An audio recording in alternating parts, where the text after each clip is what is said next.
Paper की कुछ हमने कल इम्पोर्टेंट टॉपिक्स बताई थी, उसी का सेकंड पार्ट है। आज है direct sum and quotient space का। तो direct some and quotient space हो, इसकी जो खास पॉइंट है हमारे रिमेंबर के लिए कि लीनियर सम ऑफ टू सब स्पेसेस हो। सब स्पेस यहाँ पर W1 एंड W2 दो हमारे सब स्पेस हैं of a vector space VF के।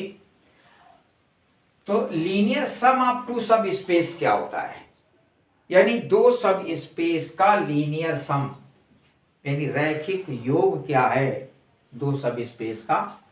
मान लिया कि let W1 and W2 be two any subspaces of a vector space V।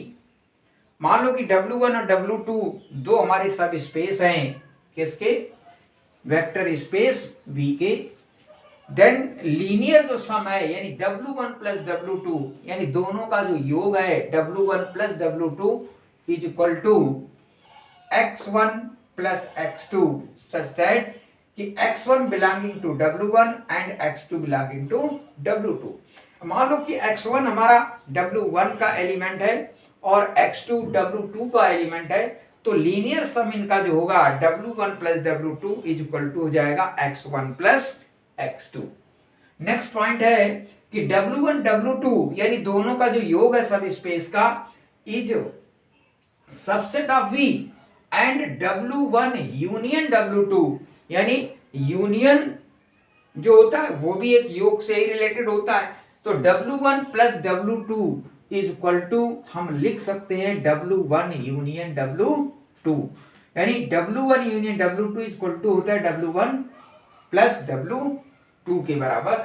यानी W1 W2 यूनियन का मतलब जो W1 के एलिमेंट हैं और जो W2 के एलिमेंट हैं दोनों के एलिमेंट दिए जाते हैं, वही हम W1 प्लस W2 में भी करते हैं कि W1 के एलिमेंट प्लस W2 के एलिमेंट। इसलिए हम कह सकते हैं कि W1 union W2 equal to होता है W1 प्लस W2 यानी दो सब स्पेस का यूनियन उनके लीनियर सम के बराबर होता है। यानी W1 W2 दो हमारे सब स्पेस हैं, अगर इनका हम यूनियन करते हैं W1 यूनियन W2 तो उनके योग के बराबर ही होता है यानी W1 प्लस W2 के।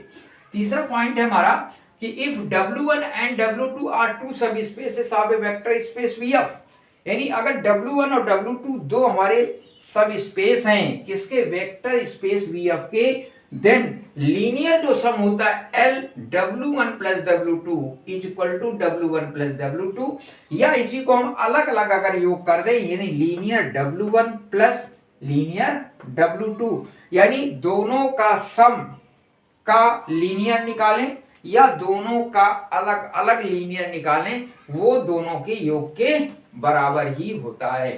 चौथा पॉइंट है कि dimensions of a linear sum, linear sum का डायमेंशंस क्या होगा। तो डायमेंशन ऑफ लीनियर सम क्या होता है कि if W1 W2 are two सब spaces of a finite dimensional vector space V। मान लो कि W1 और W2 दो हमारे सब स्पेसेस हैं किसके, एक finite dimensional vector space V के। Then dimension W1 plus W2 यानी W1 और W2 का जो डायमेंशन होगा वो अलग अलग डायमेंशन के योग के बराबर होता है यानी dimension W1 plus dimension W2 minus dimension W1 intersection W2। ये पॉइंट यहाँ पर बहुत खास इंपॉर्टेंट है कि दो सब स्पेसेस का जो डायमेंशन है वो dimension W1 plus dimension W2 minus dimension W1 intersection W2। जैसे कि प्रोबेबिलिटी में होता था कि प्रोबेबिलिटी ऑफ टू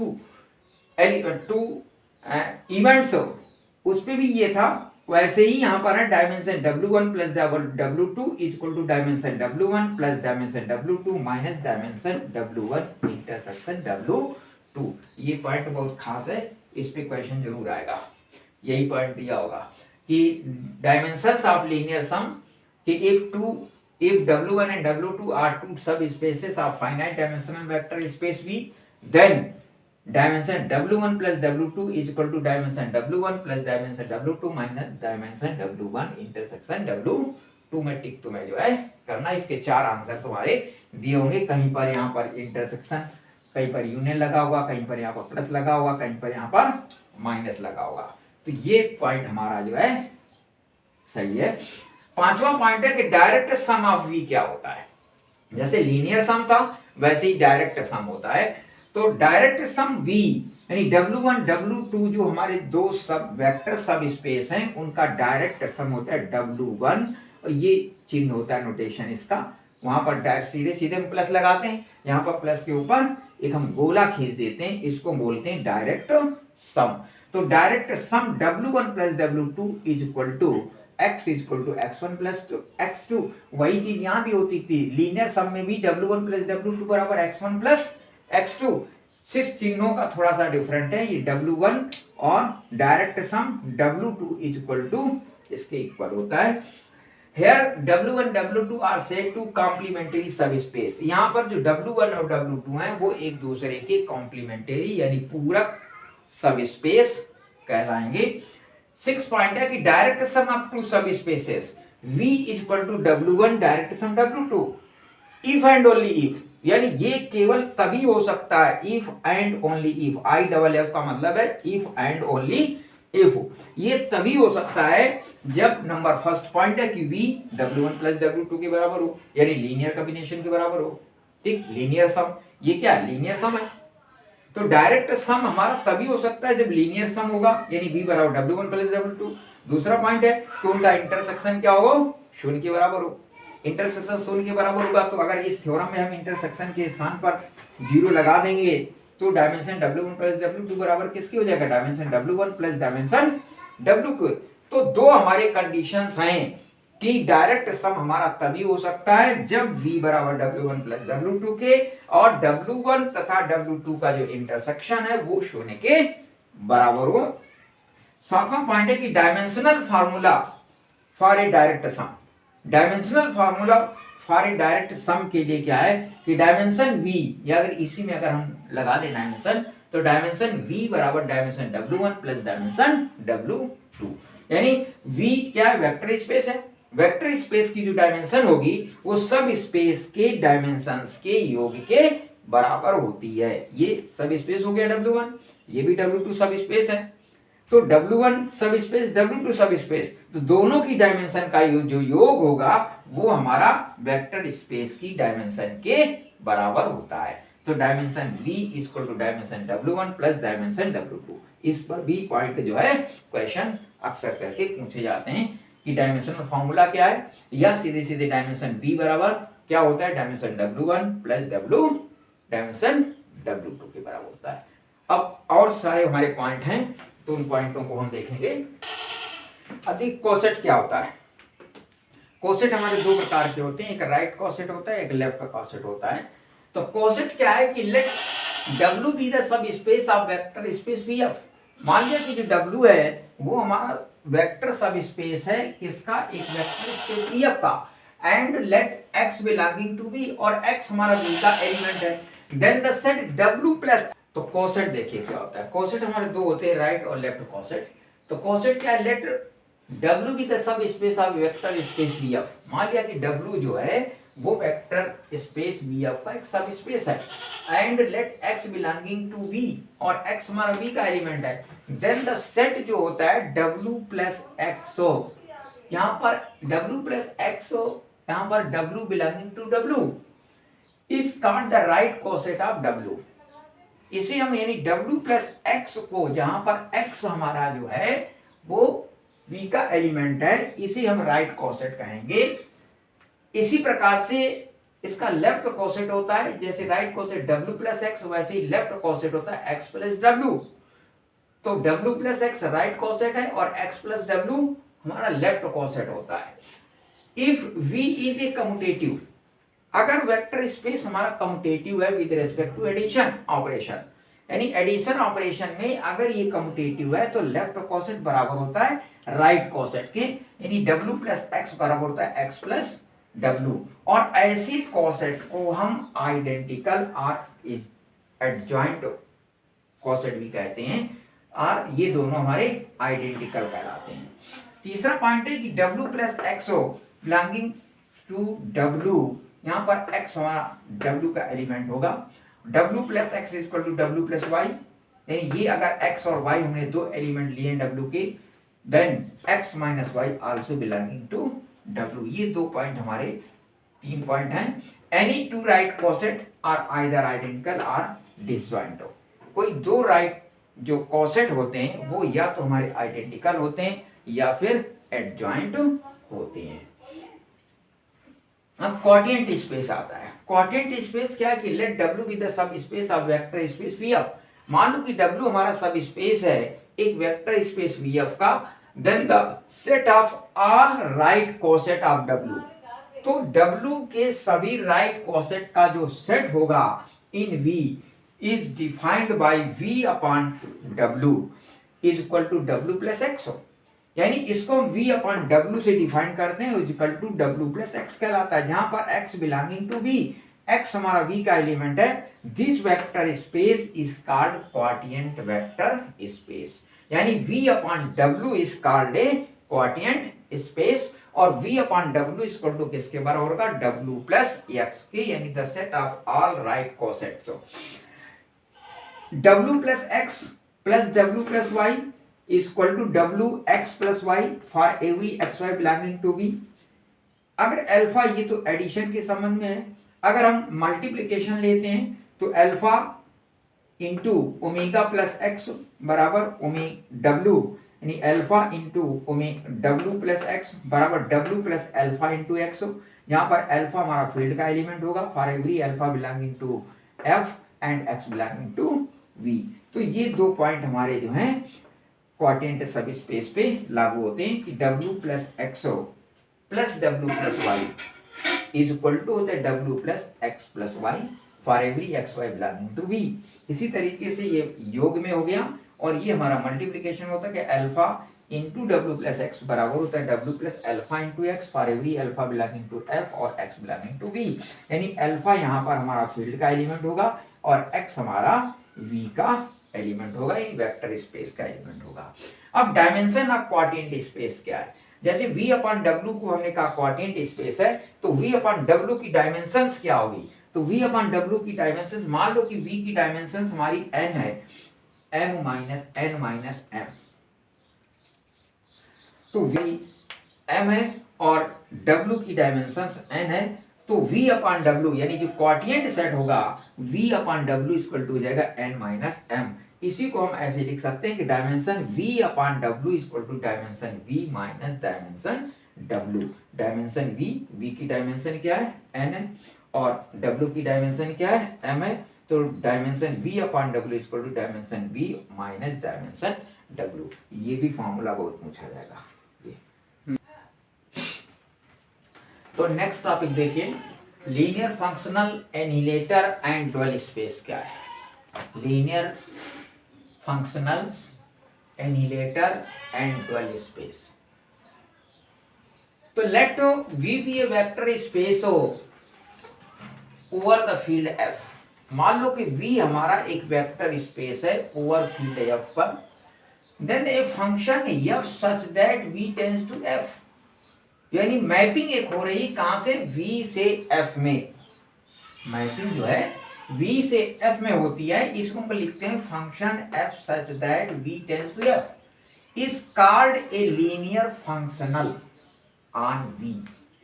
ये हमारा एक लीनियर फंक्शनल V पे कहलाता है यदि इफ ये कंडीशन लागू हो जाए कि F alpha x plus beta y, यानी फंक्शन alpha x plus beta y equal to होता है alpha fx plus beta fy, जहां पर अल्फा बीटा हमारे फील्ड के एलिमेंट हैं और एक्स वाई हमारे V के एलिमेंट हैं, तो इसे हम कहते हैं लीनियर फंक्शन, लीनियर फंक्शनल या लीनियर फंक्शन। अगर ये कंडीशन हमारी लागू होती है कि f alpha x plus beta y equal to alpha fx plus beta fy, जहां पर अल्फा बीटा हमारे फील्ड के एलिमेंट हैं और एक्स वाई वेक्टर के एलिमेंट हैं। अब जीरो फंक्शनल क्या होता है, अगर जीरो फंक्शनल में ये जो मैपिंग हमारी f such that v tends to f हो, ये अगर एफ एक्स इक्वल टू 0 हो जाए, एफ एक्स की वैल्यू अगर 0 हो जाए तो ऐसे लीनियर फंक्शनल को हम जीरो फंक्शनल कहते हैं। इसको हम डिनोटेट करते हैं 0 और ऊपर बिंदु लगाते हैं। अब negative of a linear functions क्या होता है? Negative of a linear functions में माइनस एफ एक्स को हम लिख सकते हैं minus f x for every x belonging to b. इसको हम कहते हैं निगेटिव लीनियर फंक्शंस। यानी माइनस चाहे इधर लगाएं हम एफ के पहले, या हम एफ एक्स को कर दें फिर माइनस लगाएं, ये दोनों वैल्यू हमारी सेम है, इसे हम निगेटिव फंक्शनल कहते हैं। नेगेटिव फंक्शनल में क्या होगा? if f such that v tends to f is a linear function then f0 is equal to 0। तो f0 अगर ये लीनियर फंक्शन है तो f0 का मान 0 होगा, जहां पर 0 हमारा v का एलिमेंट भी है और 0 हमारा f का भी एलिमेंट है। दूसरी कंडीशन है कि if f such that v tends to f is a linear function, अगर ये लीनियर फंक्शन है तो निगेटिविटी भी लागू होगी, तो निगेटिव फंक्शन भी होगा। यानी f माइनस एक्स बराबर minus f x for every x belonging to v। यानी किसी भी लीनियर फंक्शनल के लिए ये दो कंडीशन होना बहुत जरूरी है कि function f such that v tends to f, f0 का मान 0 होगा हमेशा। Function f such that f linear function है तो माइनस एफ एक्स माइनस किसके बराबर होगा, यानी निगेटिव फंक्शन भी होगा 0। अब ड्यूअल स्पेस क्या है? ड्यूअल स्पेस क्या होता है? If V is A vector space over the field F, मान लो कि V हमारा एक वेक्टर स्पेस है किस पर? फील्ड F पर, देन द लीनियर फंक्शन यानी LVF, यानी दोनों को कंबाइन हमने कर दिया, LVF is all linear functions of V। ये हमारे V के लीनियर फंक्शंस कहलाएंगे। Is vector space with respect to addition and scalar multiplication, यानी स्केलर और एडिशन और स्केलर मल्टीप्लिकेशन पे ये कंडीशन हमारी फॉलो करेंगे कि f1 प्लस f2, मान लो दो फंक्शंस हैं हमारी f1 f2x बराबर हो जाएगा f1x plus f2x for every x belonging to v, और अल्फा का अगर हम स्केलर मल्टीप्लाई कर दें तो अल्फा इंटू fx बराबर होगा alpha fx for every x belonging to v और अल्फा बिलोंगिंग टू f, यानी अल्फा हमारा फील्ड का एलिमेंट होगा। This is called dual space of V, इसे हम ड्यूअल स्पेस ऑफ V कहेंगे। और ये ड्यूअल स्पेस ऑफ V हम कॉन्जुगेट स्पेस भी कहते हैं, इसे ड्यूअल स्पेस को कॉन्जुगेट स्पेस भी कह सकते हैं।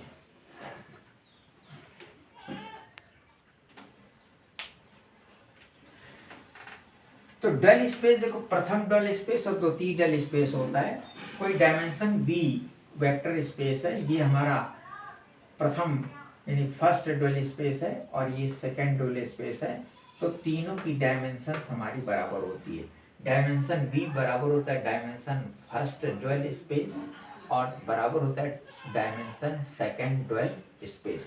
फर्स्ट ड्यूअल स्पेस को हम V के ऊपर एक स्टार लगाते हैं और सेकंड ड्यूअल स्पेस को V के ऊपर डबल स्टार लगाते हैं, ठीक है। अगर एक स्टार लगाए तो प्रथम ड्यूअल स्पेस है और अगर दो स्टार लगे तो द्वितीय ड्यूअल स्पेस है। लेकिन डायमेंशन जो होती है तीनों की आपस में बराबर होती है। जितनी डायमेंशन हमारी V की होगी उतनी ही डायमेंशन V फर्स्ट की होगी और उतनी ही डायमेंशन V सेकंड की भी होती है। अब रिफ्लेक्सिविटी क्या है? रिफ्लेक्सिविटी क्या है कि the natural corresponding of a vector space V, यानी वेक्टर स्पेस V का जो नेचुरल करस्पॉन्डिंग है और इट्स सेकंड ड्यूअल स्पेस और उसका जो सेकंड ड्यूअल स्पेस है यानी V डबल स्टार, ये सेकंड ड्यूअल स्पेस है, इज एन आइसोमॉर्फिज्म, यानी natural corresponding of vector space V, यानी वेक्टर स्पेस V और double vector space dual space, इनकी ये दोनों जो हैं वो हमारे आइसोमॉर्फिज्म होते हैं। आइसोमॉर्फिज्म क्या है? वो है मैपिंग। कह रहा है कि आइसोमॉर्फिज्म इज कॉल्ड रिफ्लेक्सिविटी, यानी इनकी जो आइसोमॉर्फिज्म है वो हमारी रिफ्लेक्सिविटी कहलाएगी। कब? कि every finite dimensional vector space is reflective, अगर प्रत्येक हमारा जो फाइनाइट डायमेंशनल वेक्टर स्पेस है, जो फाइनाइट डायमेंशनल वेक्टर स्पेस है वो अगर रिफ्लेक्टिव है तो ये V और V डबल स्टार दोनों हमारे आइसोमॉर्फिज्म जो होंगे ये हमारे रिफ्लेक्सिव कहलाएंगे अगर ये दोनों रिफ्लेक्टिव होंगे। Every finite dimensional vector space is reflective. अब एनिलेटर क्या होता है? एनिलेटर क्या है कि V is A vector space.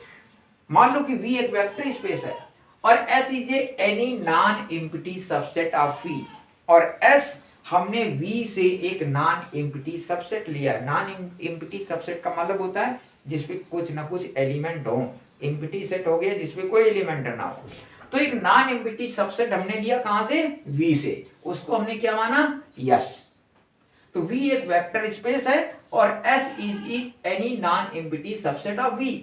Then the set of all linear functions on V, तो उनका सेट यानी सभी लीनियर फंक्शंस का सेट जो कि V पर हैं, विच मैप्स, जो कि मैपिंग कर रहे हैं किसके साथ? ईच एलिमेंट ऑफ S, यानी S के प्रत्येक एलिमेंट के साथ मैपिंग कर रहे हैं। Each element of S to 0, यानी S से 0 तक की मैपिंग कर रहे हैं, इस कॉल्ड एनिलेटर ऑफ S। उसे हम एनिलेटर कहते हैं S का, और इसे S के ऊपर 0 लगा करके हम डिनोट करते हैं। ये हमारा S का एनिलेटर हो गया। S नॉट पढ़ लो या S पावर 0, ठीक। तो S0 यानी एनिलेटर की डेफिनेशन क्या हो गई? F such that F belonging to V। ये क्या है? First dual space fx equal to 0 for every x belonging to S। Then S equal to V, अगर S का मान V के बराबर है, यानी जो V हमारा वेक्टर स्पेस है जो हमने सबसेट लिया है वो पूरा का पूरा बराबर है, यानी जितने एलिमेंट V में उतने एलिमेंट S में है, तो S बराबर V, दो एनिलेटर क्या हो जाएगा? 0 हो जाएगा। उसका एनिलेटर 0 हो जाएगा। अगर S हमारा 0 है, यानी S अगर 0 है, देन द एनिलेटर क्या होगा? ड्वेल स्पेस के बराबर हो जाएगा। प्रथम ड्वेल स्पेस के बराबर कि S अगर 0 है, देन एनिलेटर ऑफ S प्रथम ड्वेल स्पेस के बराबर हो जाएगा। फिर कह रहा है कि अगर S1 S2 दो हमारे सबसेट हैं, S1 S2 two non empty set of subset of vector space V, vector space के S1 और S2 दो हमारे नॉन एम्प्टी सबसेट हैं, तो S1 सबसेट कहलाएगा S2 का, तो इनिलेटर उल्टा हो जाएगा उसका, यानी S1 यहां सबसेट कहला रहा है किसका? S2 का। इनिलेटर यानी S2 का इनिलेटर सबसेट होगा S1 इनिलेटर का, ठीक। ये उल्टा हो जाएगा, यानी इनिलेटर S2 का S1 का सबसेट हो जाएगा हमारा। अब dimension W plus dimension W not. W not क्या? इनिलेटर W। W कोई हमारा एक सेट है, इनिलेटर W नॉट हो गया। इन दोनों का योग किसके बराबर होगा? डायमेंशन B के बराबर।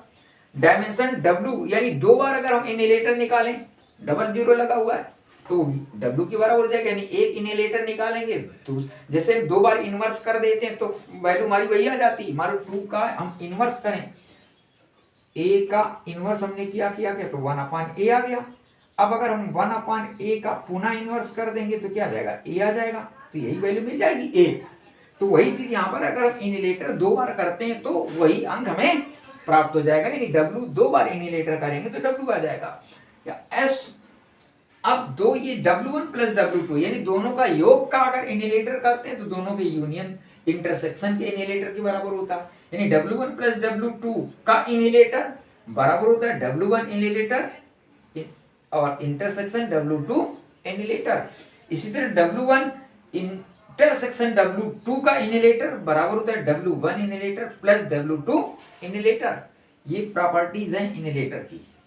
इसी तरह ये अगर S का एक बार करेंगे तो लीनियर हो जाएगा, हमारा लीनियर कॉम्बिनेशन में हो गया। ये इनिलेटर S है, ये लीनियर कॉम्बिनेशन है S का इनिलेटर। S का डबल बार कर देंगे अगर हम इनिलेटर तो LS के बराबर हो जाएगा हमारा, ठीक। तो ये कुछ इनिलेटर की प्रॉपर्टियां हैं जो कि याद करने वाली हैं।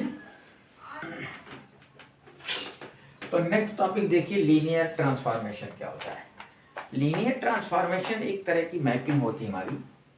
तो लीनियर ट्रांसफॉर्मेशन कहा जाए कि let V and V dash be two vector space मान लो कि V और V डैश दो हमारे vector space over the field F पर हैं, तो मैपिंग जो हमारी T such that V tends to V dash, यानी V से V डैश की जो मैपिंग है is said to be linear transformation.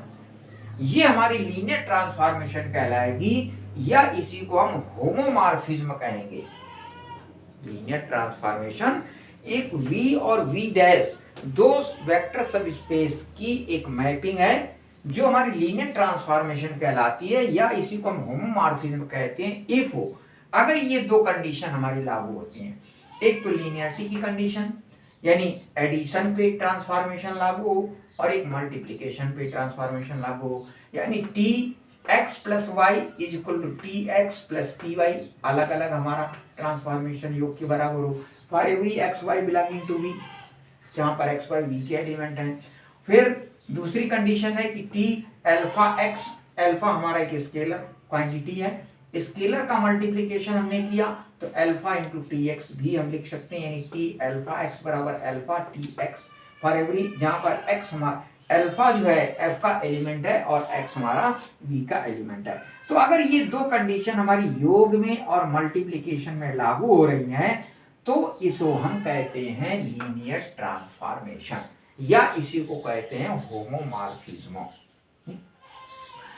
Are it also called linear operator, या इसी को हम लीनियर ऑपरेटर भी कहते हैं। दूसरा पॉइंट है कि if T x is equal to x हो, यानी टी एक्स की वैल्यू अगर एक्स के बराबर है, ट्रांसफॉर्मेशन की वैल्यू अगर एक्स के बराबर for every x belonging to b, then T is called identity operator on b. तो हम टी को एक आइडेंटिटी ऑपरेटर कहते हैं। अगर टी एक्स की वैल्यू एक्स के ही बराबर हो तो टी को हम एक आइडेंटिटी ऑपरेटर कहते हैं। And V dash is called zero transformation अगर जीरो एक्स बराबर जीरो, यानी जीरो एक्स ट्रांसफॉर्मेशन जो है जीरो के बराबर हो तो इसे हम जीरो ट्रांसफॉर्मेशन कहेंगे। अब लीनियरिटी कंडीशन क्या है? लीनियरिटी कंडीशन होता है T alpha x plus beta Y, यहाँ पर अल्फा बीटा दो फील्ड के एलिमेंट है और एक्स वाई हमारे वेक्टर के एलिमेंट है। तो अगर ट्रांसफॉर्मेशन यानी T alpha x plus beta Y बराबर alpha T x plus beta T Y, ये अगर इक्वल है तो इसे हम कहते हैं ये लीनियरिटी कंडीशन है। इस पे T zero equal to zero dash होता है, जीरो जहां पर वी का एलिमेंट है, जीरो डैश वी डैश का एलिमेंट होगा, और निगेटिविटी भी होगी T minus x equal to minus T x, यानी ये दो कंडीशन हमारी फॉलो होंगी लीनियरिटी कंडीशन में। T alpha x beta Y equal to alpha T x plus beta T y की इक्वल होगा, निगेटिविटी भी होगी, जीरो जीरो बराबर होगा। आइसोमॉर्फिज्म में क्या है? आइसोमॉर्फिज्म में भी एक मैपिंग हमारी कह रहा है कि let V and V dash be two vector space over the same field. मान लो कि वी और वी डैश हमारे सेम फील्ड पर वेक्टर स्पेस हैं, then a mapping T V such that V tends to V dash is said to be isomorphism. ये हमारा isomorphism कहलाती है कब? नंबर एक, अगर टी हमारी 1 to 1 ऑन टू मैपिंग हो, अगर टी हमारी 1 1 ऑन टू मैपिंग हो। 1 1 ऑन टू मैपिंग का मतलब एक का संबंध एक से, यानी एक का इमेज एक से ही है। ऑन टू का मतलब कोई ऐसा एलिमेंट नहीं छूट रहा वी डैश में जो इमेज ना हो, तो ऐसी मैपिंग को 1 1 ऑन टू मैपिंग कहते हैं। तो नंबर एक, तो टी हमारी आइसोमॉर्फिज्म कब कहलाएगी? जब T is 1 to 1 onto mapping हो। दूसरी चीज जो लीनियरिटी कंडीशन है T alpha x plus beta Y equal to alpha T x plus beta T Y for every alpha beta belonging to F और x Y belonging to V के। तो अगर ये हमारे लीनियरिटी कंडीशन और 1 1 onto mapping है तो उसे हम आइसोमॉर्फिज्म कहेंगे वी से वी डैश पर। अगर डायमेंशन सम, तो dimension of range space of T, जो टी का डायमेंशन रेंज ही होता है उसे हम रैंक ऑफ टी बोलते हैं, यानी ट्रांसफॉर्मेशन की रैंक होती है, और इसे हम डिनोटेड करते हैं रो टी बराबर डायमेंशन आर टी, यानी range of T. Rho T, rho क्या है? डायमेंशन, रो क्या है? रैंक। रैंक ऑफ टी यानी टी की रैंक बराबर होगी dimension of range of T.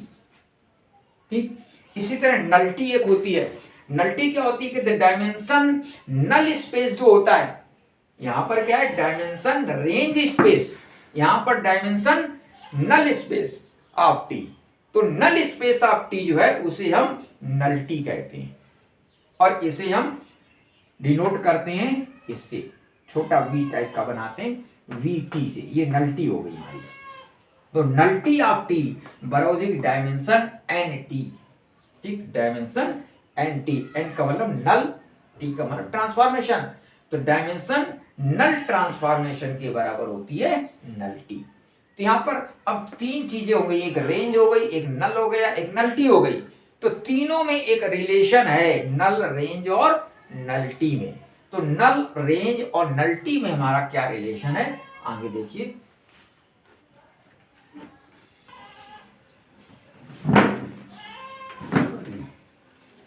तो रिलेशन रैंक, नल्टी और डायमेंशन में रिलेशन हमारा क्या है कि rank of T plus nullity of T, यानी ट्रांसफॉर्मेशन जो टी है इसकी रैंक प्लस नल्टी का योग बराबर होता है डायमेंशन वी के। ये भी बहुत इंपॉर्टेंट फॉर्मूला हमारा है कि रैंक और नल्टी का योग डायमेंशन वी के बराबर होता है, यानी rank of T plus nullity of T equal to dimension we.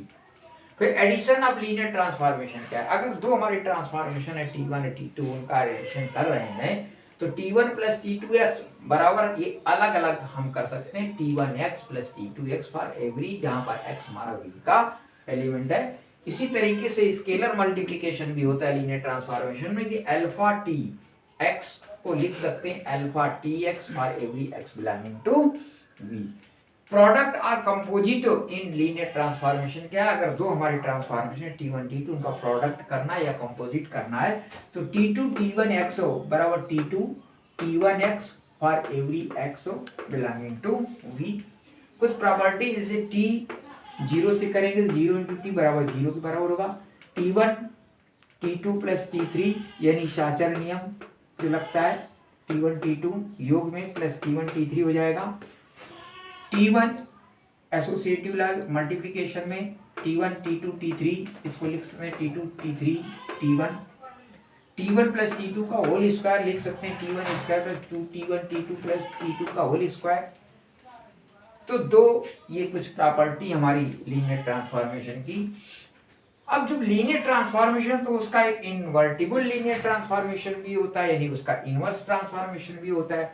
मान लो कि जैसे टी कोई ट्रांसफॉर्मेशन है वी टू वी डैश में, तो टी इनवर्स हो V dash tends to V, तो इसका इन्वर्टिबल ट्रांसफॉर्मेशन जो होगा वो वी डैश से वी में हो जाता है, यानी उसका उल्टा हो जाता है। तो उसी को हम इन्वर्टिबल ट्रांसफॉर्मेशन कहते हैं और इसे लिखते हैं T inverse V dash tends to V.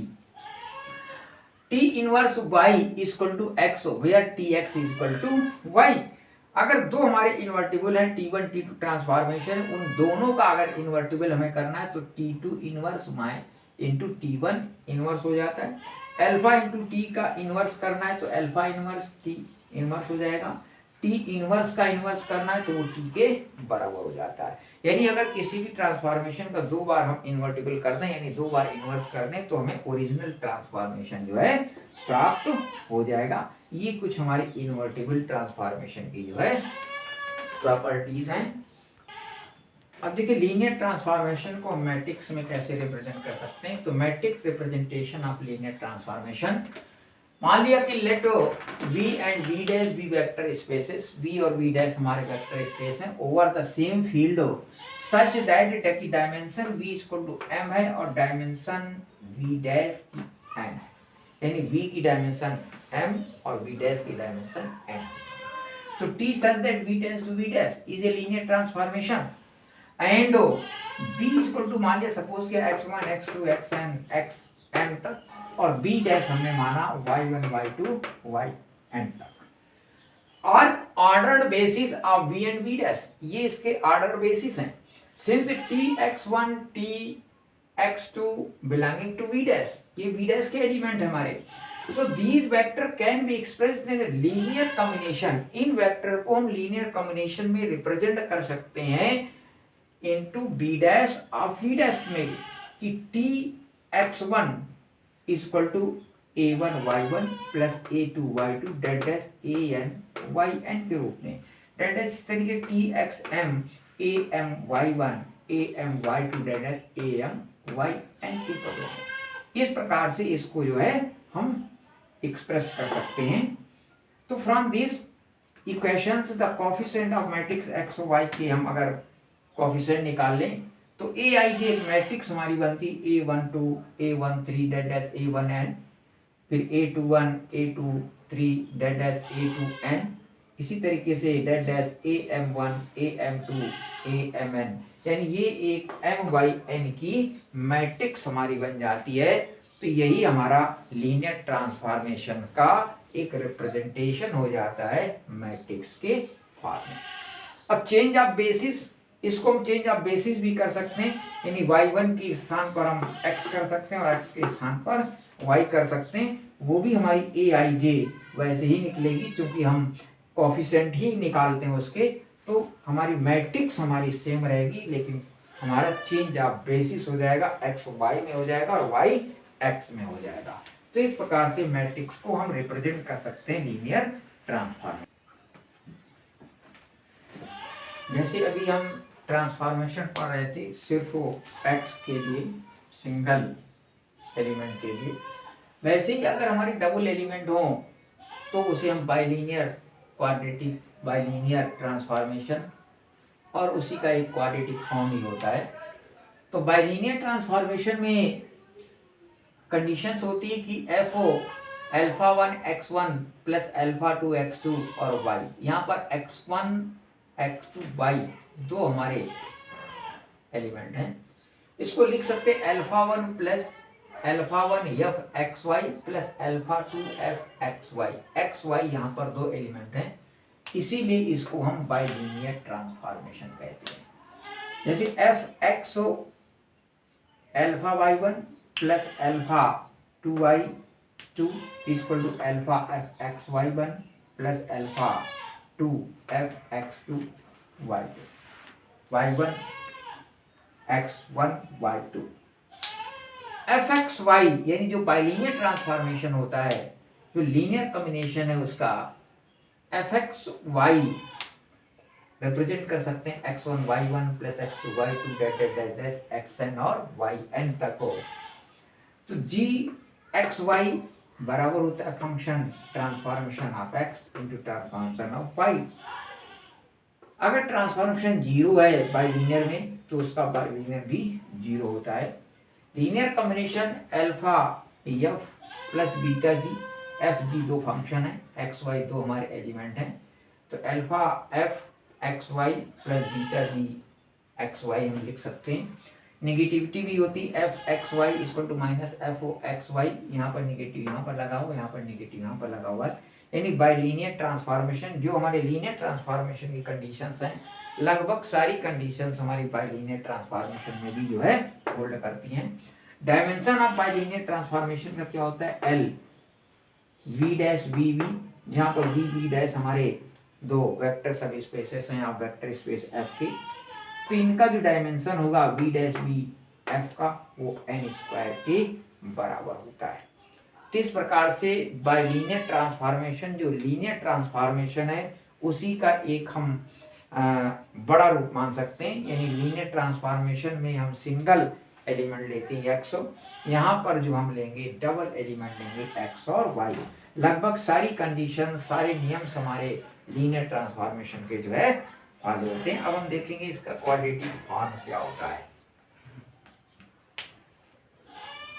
तो क्वाड्रेटिक फॉर्म क्या होता है बाइलिनियर फॉर्म का, कि let f b a bilinear form on a vector space V, the Q quadratic form on V associated with the bilinear form F, the function Q such that V tends to FO, जो mapping हमारी होगी वो Q V से F में होगी, defined by QX is equal to Fx, X for every X belonging to V। ये इसका quadratic form होगा। सेकेंड पॉइंट है कि इफ f इज ए सब field of a complex number, मान लो f हमारा एक कॉम्प्लेक्स नंबर का फील्ड है, The symmetric bilinear form f on v is determined by its associated quadratic form. इसको हम associated quadratic form में डिटरमाइन कर सकते हैं according to the polarization identity, यानी पोलराइजेशन आइडेंटिटी के द्वारा हम इसको एसोसिएटेड फॉर्म में लिख सकते हैं। कैसे? एफ एक्स वाई, ये हमारी पोलराइजेशन आइडेंटिटी है। F x y equal to 1/4 Q x plus y minus 1/4 Q x minus y, जहाँ पर x Y belonging to V, इसको बोलते हैं पोलराइजेशन आइडेंटिटी। ये भी हमारा जो है इंपॉर्टेंट है, पोलराइजेशन आइडेंटिटी क्या है। इसी का ये जैसे 1+1 f x y equal to Q x plus y minus Q x minus Q y, this equation is also known as polarization identity. इस इक्वेशन को भी हम पोलराइजेशन आइडेंटिटी के नाम से जो है जानते हैं।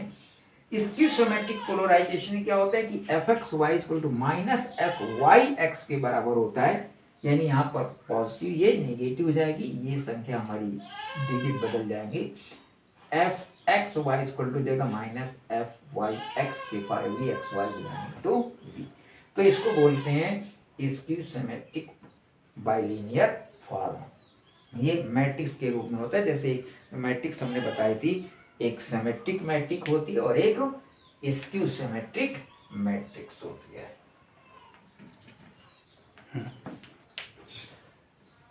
नेक्स्ट टॉपिक हमारे inner product space. Inner product space क्या होता है कि an inner product space on vector space VF is a function from V cross V which assigned to each order pair of vectors xy in V a scalar xy in F such that the following conditions are satisfied: x y z belonging to V and alpha beta belonging to F। जहाँ पर x y z हमारे 3 element हैं V के हैं और alpha beta 2 element हमारे F के हैं। अगर ये कंडीशन हमारी लागू होती हैं तो वो एक इनर प्रोडक्ट स्पेस कहलाता है। कॉन्जुगेट सिमेट्री क्या है कि x y equal to y x bar के बराबर होता है। आइडेंटिटी लीनियरिटी उसकी कंडीशन क्या है कि alpha x plus beta y comma z बराबर अल्फा एक्स का जेड के साथ और बीटा वाई का जेड के साथ हो जाता है। इसको हम लीनियरिटी कंडीशन बोलते हैं। नॉर्म और लेंथ ऑफ वेक्टर क्या है? नॉर्म ये डबल चिन्ह होता है, ये इसको नॉर्म पढ़ते हैं या लंबाई वेक्टर की। तो नॉर्म ऑफ एक्स बराबर होता है under root x into x. Unit vector क्या होता है? यूनिट वेक्टर एक्स बटे नॉर्म ऑफ एक्स बराबर यूनिट वेक्टर होता है। एक्स बटे नॉर्म ऑफ एक्स बराबर unit vector. Norm of x अगर ग्रेटर देन और इक्वल टू 0 है, इसका मतलब नॉर्म एक्स क्या होगा? 0 होगा। इसका मतलब एक्स हमारा 0 होगा। नॉर्म अल्फा इंटू एक्स बराबर क्या होता है? नॉर्म ऑफ अल्फा अलग इंटू नॉर्म ऑफ एक्स अलग होता है। फिर पैरेललोग्राम ला क्या होता है कि अगर x प्लस वाई का नॉर्म का होल स्क्वायर करें और प्लस x माइनस वाई का होल नॉर्म का होल स्क्वायर करें तो सीधे सीधे ये नॉर्म ऑफ x का whole square plus norm of y का होल स्क्वायर हो जाता है। क्यों? यहाँ पर x प्लस वाई में 2xy आएगा, यहाँ पर माइनस 2xy आएगा। ऐड करेंगे तो वो दोनों कैंसिल हो जाएंगे। क्या बचेगा? सिर्फ ये और ये बचता है। ये हमारी नॉर्म ऑफ लेंथ की कुछ जो है कंडीशंस हैं, कुछ हमारी आइडेंटिटीज हैं। उस identity of x y is less than और equal to norm of x into norm of y. इसको हम सीजर इनइक्वालिटी कहते हैं या आइडेंटिटी कहते हैं। इसी तरह ट्रायंगुलर एक आइडेंटिटी या इनइक्वालिटी होती है कि दो एक्स वाई के योग का norm norm of x plus y is less than और इक्वल होता है दोनों के अलग अलग नॉर्म के योग के बराबर। यानी norm of x plus y is less than और equal to norm of x plus norm of y के। पॉइंट याद करने वाले हैं ये। फिर कॉची इनइक्वालिटी क्या है कि Cauchy inequality sigma i equal to 1 to n x i y i norm is less than होगा दोनों की अलग अलग बराबर। 1/2 पावर ये 1/2 पावर इसका होल स्क्वायर इसका whole square. Distance between two vector space क्या है, अगर एक्स वाई दो हमारे वेक्टर स्पेस हैं उनके बीच की डिस्टेंस क्या होती है, नॉर्म एक्स माइनस वाई, या इसको हम लिख सकते हैं root x minus y to x minus y. Orthogonal vector क्या है, अगर एक्स वाई इक्वल टू 0 है तो दो वेक्टर्स हमारे ऑर्थोगोनल कहलाते हैं, अगर एक्स वाई का मान 0 के बराबर है। जीरो वेक्टर जो होता है वो ऑर्थोगोनल वेक्टर होता है प्रत्येक एवरी वेक्टर ऑर्डर का, ऑर्डर कुछ भी हो, हर ऑर्डर की वेक्टर का जो जीरो वेक्टर है वो ऑर्थोगोनल वेक्टर कहलाता है। ऑर्थोगोनल वेक्टर का मतलब परपेंडिकुलर होता है 90 डिग्री, ठीक है। तो इस तरीके से ये मेन पॉइंट हमारे लीनियर अलजेब्रा के हैं, इनको अगर आप लोग तैयार कर लेंगे तो निश्चित ही इस पे से पास हो जाओगे। और इसके साथ में जो एक मैट्रिक्स बुक लगी, मैट्रिक्स के हमने वीडियो डाले हुए, उसको देख लो तो निश्चित ही इस फर्स्ट पेपर में पास हो जाओगे।